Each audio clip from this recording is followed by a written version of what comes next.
Trick or treats!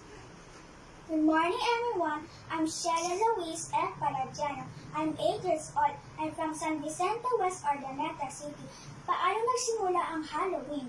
Ang mga pinagmulan po na Halloween ay malawak na tinalakay sa mga historiador.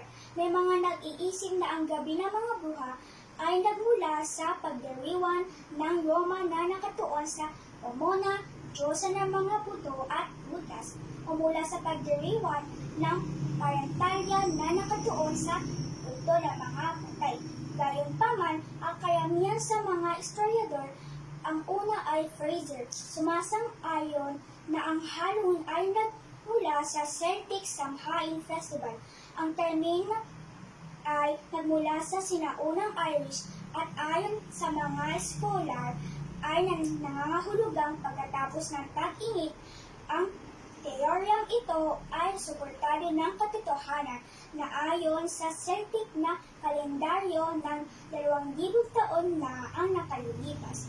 Ang bagong taon ay nagsisimula noong ika-1 ng Nobyembre. Happy Halloween!